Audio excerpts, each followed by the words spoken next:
एक तरफा परिवारवाद गिनाते देश के प्रधानमंत्री को सुनिए, इनके ऊपर ध्यान दीजिए। फिर आज मैं आपको पहली बार पूरे देश में भाजपा का परिवारवाद कहां से कहां तक फैला है वो बताऊंगी। ध्यान दीजिए। आपको गांधी परिवार के बेटे बेटी का विकास करना हो तो फिर कांग्रेस को वोट दीजिए। आपको मुलायम सिंह जी के बेटे का भला करना है तो फिर समाजवादी पार्टी को वोट दीजिए। अगर आप लालू परिवार के बेटे बेटियों को उनका भला करना चाहते हो तो आरजेडी को वोट दीजिए। आपको शरद पवार जी की बेटी का भला करना हो तो आप एनसीपी को वोट दीजिए।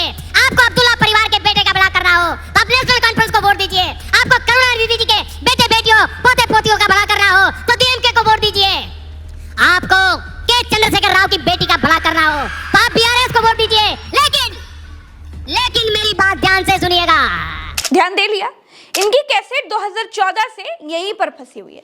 इन्होंने विपक्ष का परिवारवाद इतना बताया कि आपको याद हो गया और आप भी यही पंक्तियां दोहराने लगे। आज मैं आपको भारतीय जनता पार्टी का परिवारवाद बताती हूँ। नरेंद्र मोदी जी की दिक्कत यही है कि ये मीठा मीठा गप गप और कड़वा कड़वा थूक कर देते हैं। दूसरे के दाग तो बता दिए, अपनों पर भी कभी नजर डाल लिया कीजिए। तो दोस्तों, पहले उत्तर प्रदेश आइए, बीजेपी का परिवारवाद दिखाती हूँ। राजनाथ सिंह के बेटे हैं पंकज सिंह, मेनका गांधी के बेटे हैं वरुण गांधी, कल्याण सिंह के बेटे हैं राजवीर सिंह, ब्रजभूषण शरण सिंह के बेटे हैं प्रतीक भूषण। सब राजनीति में ये परिवारवाद है या नहीं, या इस परिवारवाद पर भाजपा की कोई और स्कीम काम करती है? खैर, यूपी छोड़िए, हिमाचल प्रदेश चलिए।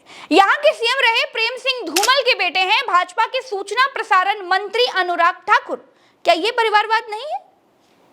उत्तराखंड आइए, रीता बहुगुणा जोशी यूपी में बीजेपी की मंत्री रही हैं। उनके भाई विजय बहुगुणा उत्तराखंड के मुख्यमंत्री रहे हैं।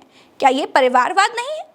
छोड़िए, बिहार चलिए, यशवंत सिन्हा बीजेपी के मंत्री थे। इनके बेटे जयंत सिन्हा बीजेपी से सांसद हैं। ठाकुर प्रसाद जो भारतीय जनता पार्टी के फाउंडर मेंबर थे, मिनिस्टर रहे हैं। उनके बेटे हैं रविशंकर प्रसाद, मोदी जी की कैबिनेट में ही मंत्री रहे। यहाँ खानदानी राजनीतिक परिवारवाद चल रहा है, लेकिन मोदी जी इस परिवारवाद का जिक्र कभी भी नहीं करते।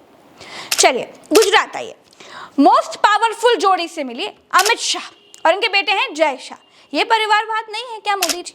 या आपको भी दूरबीन से दूर दूर तक भाजपा का परिवारवाद दिखाई ही नहीं पड़ता है? कर्नाटका चलिए, बीएस येदियुरप्पा के दो बेटे बीवाई विजेंद्र और बीवाई राघवेंद्र, बाप मुख्यमंत्री, बेटा विधायक, दूसरा बेटा सांसद। वाह, ये भाजपा का परिवारवाद नहीं है क्या?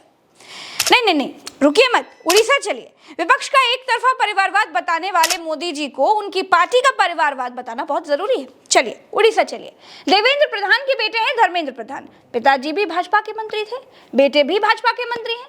मालूम है ना मोदी जी? खैर, चलिए छत्तीसगढ़ चलते हैं, रमन सिंह से मिलिए। इनके बेटे के नाम है अभिषेक सिंह। ये भी मजदूरी से अपना गुजारा नहीं कर रहे हैं, ये भी राजनीति में है। पिताजी मुख्यमंत्री रहे, बेटे जी सांसद रहे, लेकिन बीजेपी तो परिवारवाद करती ही नहीं है। मोदी जी कभी कभी अपनी पार्टी का परिवारवाद भी बता दिया कीजिए। खैर, आइए जल्दी से मध्य प्रदेश चलते हैं दोस्तों। विजया राजे सिंधिया का नाम सुना है आपने? सुना होगा, बीजेपी से सांसद रही हैं। उनकी सबसे छोटी बिटिया है यशोधरा राजे सिंधिया, मध्य प्रदेश की बीजेपी सरकार में मंत्री हैं। आंदोलन करके मंत्री तो बनी नहीं है। इनकी जगह पर कोई और आम एमपी का व्यक्ति भी तो हो सकता था, लेकिन नहीं। कैलाश विजयवर्गीय का नाम सुना है आपने? उनके बेटे हैं आकाश विजयवर्गीय। विधायकी लड़ने के लिए चंदा मांगकर पैसे तो लाए नहीं होंगे। मोदी जी, आपकी कृपा पिताजी पर होगी, पिताजी की कृपा बेटे जी पर हुई होगी, और आकाश विजयवर्गीय क्रिकेट खेलने की उम्र में विधायक बन गए। क्या ये परिवारवाद नहीं है? चलिए जल्दी चलिए, आइए राजस्थान चलते हैं।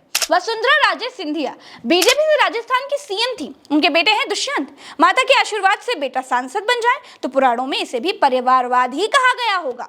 महाराष्ट्र चलिए दोस्तों, मोदी जी, गंगाधर फडणवीस कौन है? आपका नाता तो हर प्रदेश से रहा है। कैसे गंगाधर फडणवीस ने परिवारवाद करके अपने देवेंद्र फडणवीस को राजनीति में उतारा?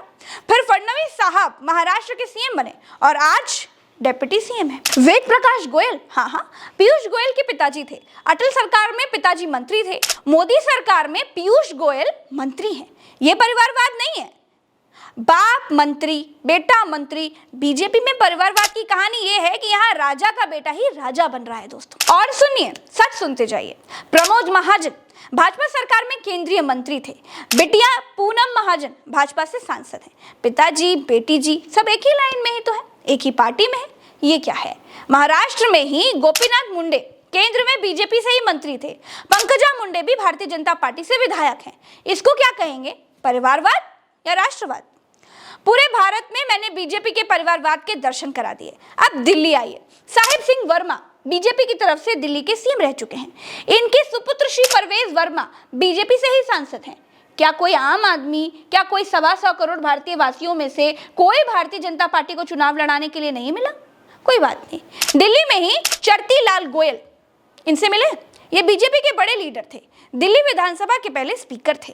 इनके बेटे हैं विजय गोयल, भारतीय जनता पार्टी की सरकार में मंत्री रहे हैं। भाई अपनी नेतागिरी चमका रहे हैं फिलहाल। अब घोटालों पर भी मोदी जी का वही पुराना टेप फिर से सुन लीजिए दोस्तों। कांग्रेस का घोटाला ही अकेले लाखों करोड़ों का है।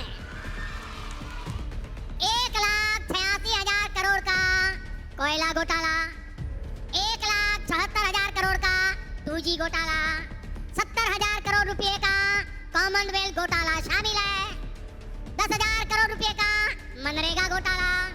2014 में जिन घोटालों की वजह से कांग्रेस की सरकार चली गई, नरेंद्र मोदी जी 10 साल बाद भी वही घोटाले याद दिला रहे हैं। लेकिन जिस 2G घोटाले की बात नरेंद्र मोदी जी कर रहे हैं, वो घोटाला साबित ही नहीं हुआ।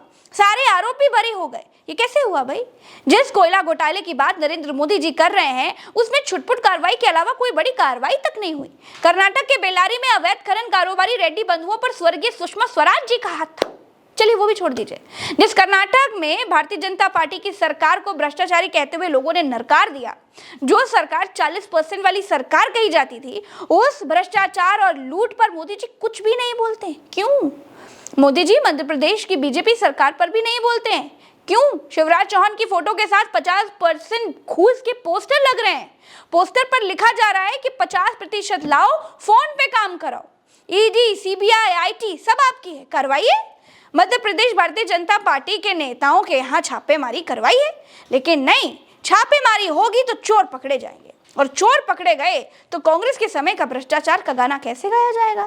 क्योंकि ये बहुत बड़ी बात है कि जनता ने खुद कर्नाटक की ही सरकार को 40% घूस वाली सरकार कह करके नकार दिया, और अब मध्य प्रदेश सरकार को 50% वाली सरकार कहा जा रहा है। लेकिन अब आदत आंख बंद करके ही सब कुछ चंगा है ये कहने की पड़ गई है। तो दोस्तों आज के लिए इस वीडियो में इतना ही। अगर आप भी सच के समर्थक हैं तो मुझे ट्विटर पर @प्रज्ञा_live नाम से खोजिए और मुझे फॉलो कर लीजिए। चैनल को सब्सक्राइब करना मत भूलिए। फेसबुक पे देख रहे हैं तो फॉलो कीजिए। इंस्टा पर जुड़ना चाहते हैं तो @प्रज्ञा_M96 नाम से खोजिए, जुड़ जाइए। नमस्कार, जय हिंद, जय भारत।